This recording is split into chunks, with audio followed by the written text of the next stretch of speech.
Quand tu commences le piano, on te dit d'apprendre tes gammes, et on te dit de le faire de cette manière.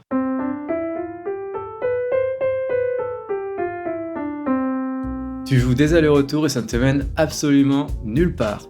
Je le sais, déjà parce que j'ai expérimenté moi-même, mais aussi et surtout car vous êtes de plus en plus nombreux à me le signaler lorsque je vous ai au bout du fil. Vous arrivez toujours à la même conclusion.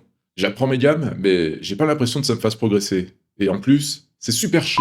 Alors dans cette vidéo, on va sortir de l'enseignement traditionnel des gammes et je vais te montrer 2 exercices qui permettent de vraiment mémoriser les gammes et surtout de s'amuser. À la fin de la vidéo, tu comprendras pourquoi c'est important d'apprendre les gammes et je t'assure que tu prendras plaisir à le faire, mais d'abord, passons par un petit point théorique. Déjà, à quoi ça sert une gamme ? C'est simple, les gammes ce sont des marqueurs visuels qui permettent de savoir quelle note tu as le droit de jouer ou non dans un morceau. Par exemple, la chanson Mon fils ma bataille de Balavoine a été composée sur la gamme de Do majeur, pour le couplet en tout cas. Et donc, toutes les notes que je vais jouer à la main gauche ou à la main droite font partie de cette gamme, soit toutes les touches blanches.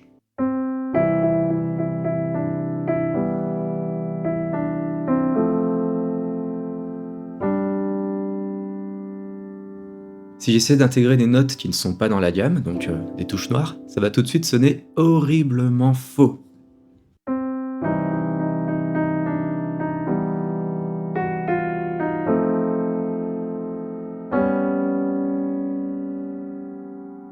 Et donc en apprenant ces marqueurs visuels, les gammes, par cœur, tu vas plus facilement tomber sur les notes justes quand tu joues ton morceau préféré, que ce soit en lisant la partition, en l'apprenant à l'oreille ou en improvisant dessus. Bref, du coup on peut se dire, il suffit d'apprendre les schémas par cœur et c'est bon, on ne joue plus que des notes justes. Et puis finalement, le fameux exercice que tout pianiste a déjà fait, il est pas si mal. Malheureusement, c'est plus complexe que ça. Jouer des gammes en aller-retour sur ton clavier ne te permettra pas de vraiment les assimiler, ni de les utiliser dans tes morceaux préférés. C'est tout simplement trop déconnecté du résultat final que tu vises, jouer de la vraie musique. Déjà, cet enchaînement de notes, tu vas jamais le rejouer dans un contexte musical, à part si tu joues la musique de la pub Findus. Heureusement il y a Findus, Findus. Un nouvel appétit pour le poisson Findus. Ensuite, les doigtés que tu utilises sont rarement reproduits tels quels dans un morceau. Par exemple, la fin de la montée avec le pouce, l'index, le majeur, l'annulaire et le petit doigt, on le retrouve quasiment nulle part. Quand je joue Mon fils ma bataille,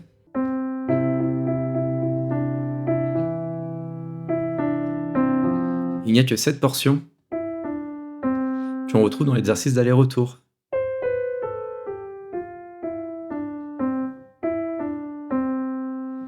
Et surtout, ce qui est important, c'est d'arriver à faire correspondre les notes d'une gamme qui sont jouées à la main droite et qui permet de construire des mélodies avec des accords à la main gauche et faire en sorte de jouer les bons accords sur la bonne gamme pour jouer de la musique. En jouant des allers-retours, même à deux mains,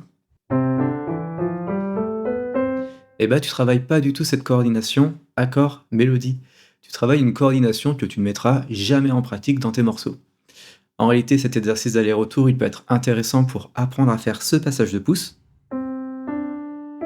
Hop, tu vois, ici, je fais passer le pouce sous ma main, et hop, je fais un passage, comme ça.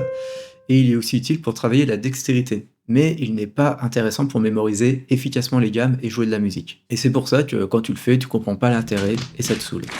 Bon, j'ai bien vidé mon sac, maintenant je te propose mes 2 exercices concrets pour bien apprendre tes gammes et te faire plaisir. Le premier exercice va t'apprendre à jouer des portions de gamme à la main droite tout en jouant des accords à la main gauche. Au lieu de jouer toutes les notes de la gamme, ici la gamme de mi bémol majeur, et de jouer les notes du début à la fin, tu vas jouer des portions de gamme.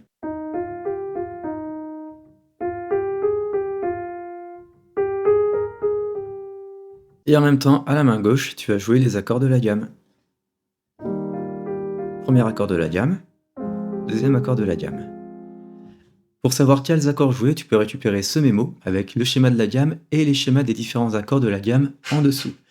J'ai décliné ce mémo pour les 7 gammes les plus utilisées. Pour le récupérer, télécharge le pack d'entraînement de cette vidéo.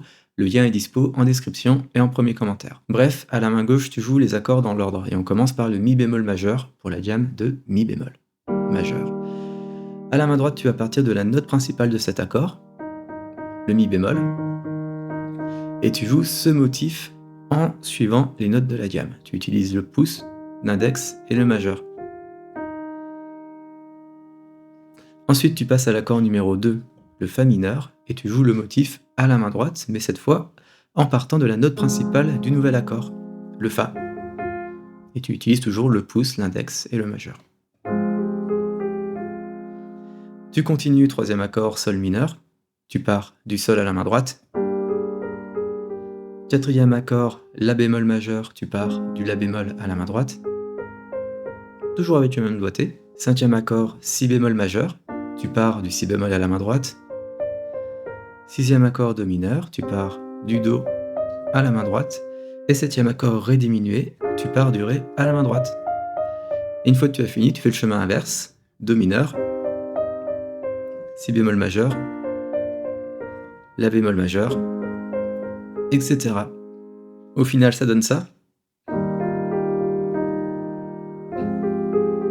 Tu peux même aussi enlever et remettre la pédale à chaque accord.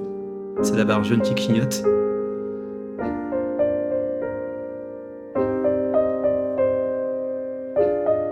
Et on fait l'aller-retour.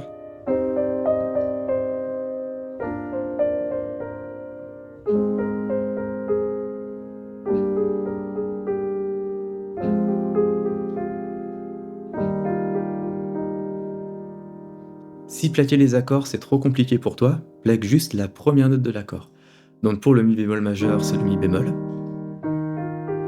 Pour le Fa mineur, le Fa, etc., etc.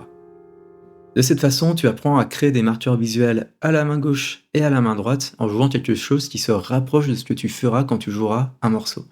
À la main droite, tu apprends des motifs mélodiques que tu auras beaucoup plus de chances de retrouver dans la mélodie de tes morceaux, et à la main gauche, tu joues des morceaux. La gymnastique mentale, elle est similaire à celle utilisée pour jouer un morceau, alors qu'avec l'exercice des allers-retours, elle est beaucoup plus éloignée. Cet exercice, tu peux le faire sur les 7 gammes que je te donne dans le mémo. Je les ai classées de la plus courante à la moins courante, et évidemment, tu peux être créatif avec cet exercice pour le faire évoluer. Au lieu de toujours faire le même motif à la main droite, tu peux créer d'autres motifs en t'appliquant à suivre les notes de la gamme. Je sais pas, par exemple celui-là.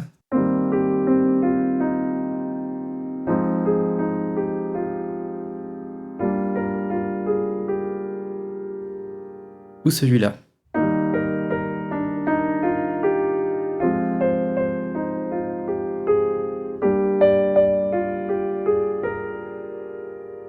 Et tu peux aussi varier l'ordre des accords, évidemment.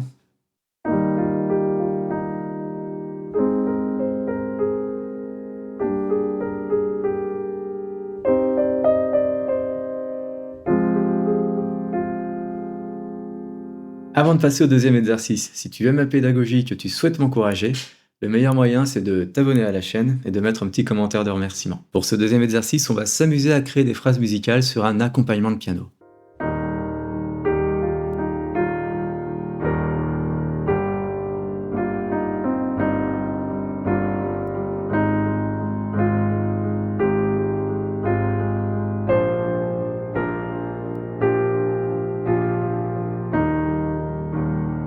En effet, si tu ne veux pas jouer des morceaux avec les accords plus une mélodie précise à la main droite, les jams servent aussi à se faire plaisir en improvisant des lignes mélodiques à la main droite. Et c'est ce qu'on va travailler dans cet exercice. L'idée, c'est donc d'enlever l'aspect coordination main gauche, main droite pour uniquement se concentrer sur la main droite et apprendre à t'amuser avec les notes d'une gamme. Pour te simplifier la tâche et que ça sonne à tous les coups, on va utiliser un nouveau type de gamme qui s'appelle la gamme pentatonique majeure. Pour la créer, on part de la gamme de Mi bémol majeur et on enlève la quatrième note, 1, 2, 3, 4, hop, c'est celle-là. Et la septième note, 1, 2, 3, 4, 5, 6, 7, c'est celle-là. Ah, j'arrive pas à appuyer, si c'est bon. On se retrouve avec 5 notes. Si tu veux créer cette gamme sur une autre gamme majeure, c'est le même principe, sur la gamme de Do majeur. On enlève la quatrième note et la septième note. Mais nous, on va rester sur la gamme de Mi bémol pentatonique majeur. Allez, maintenant je te montre comment créer des phrases musicales. Juste avant, tu peux récupérer l'accompagnement pour t'entraîner et le schéma de la gamme pentatonique majeure de Mi bémol en téléchargeant le pack d'entraînement. Le lien est dans la description ou en premier commentaire. Déjà, on va juste utiliser notre index. Et pour cette succession de phrases, je vais toujours faire en sorte de commencer ma phrase par la première note de la gamme de Mi bémol pentatonique majeur, le Mi bémol. Et de même, je vais finir la phrase par la première note de la gamme, le mi bémol.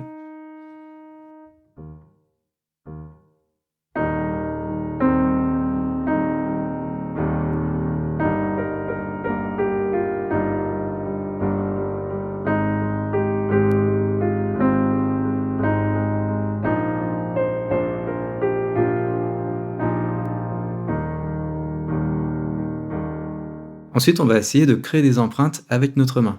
Donc on a toutes ces notes dans la gamme. Et par exemple, je vais essayer de jouer avec ces 4 notes, comme ça.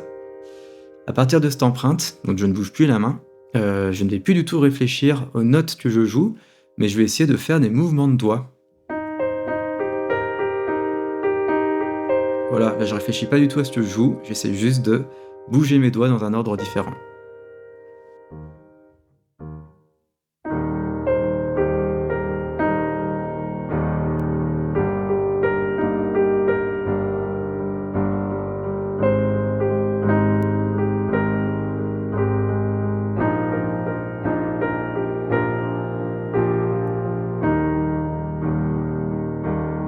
Tu peux évidemment essayer plein d'autres empreintes. Enfin, on va travailler le passage de pouce. Je m'explique. Mets ton pouce sur le sol et tu vas jouer le mi bémol avec ton index. Et ensuite, tu vas voir que dans les phrases, je vais essayer de récupérer des notes à droite de mon pouce ou à gauche. Et en fait, mon pouce est un pivot qui va me permettre de récupérer des notes soit à gauche de mon pouce, soit à droite de mon pouce.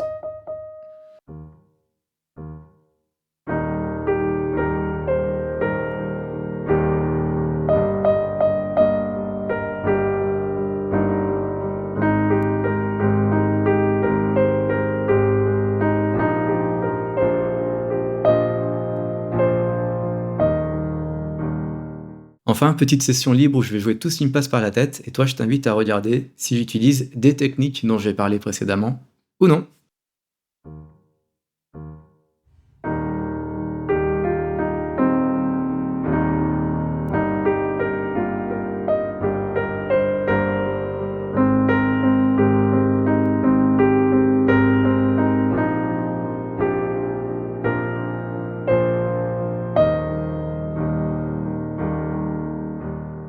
J'espère qu'avec ces 2 exercices, je t'ai ouvert de nouveaux horizons et que tu vois comment travailler et assimiler les gammes différemment. Si ça t'a plu, mets un commentaire, c'est la meilleure façon de m'encourager. Et si tu aimes cette manière d'apprendre les fondamentaux du piano, dans cette vidéo, tu retrouves un exercice pour apprendre des accords très rapidement. Je te laisse le temps de cliquer et salut!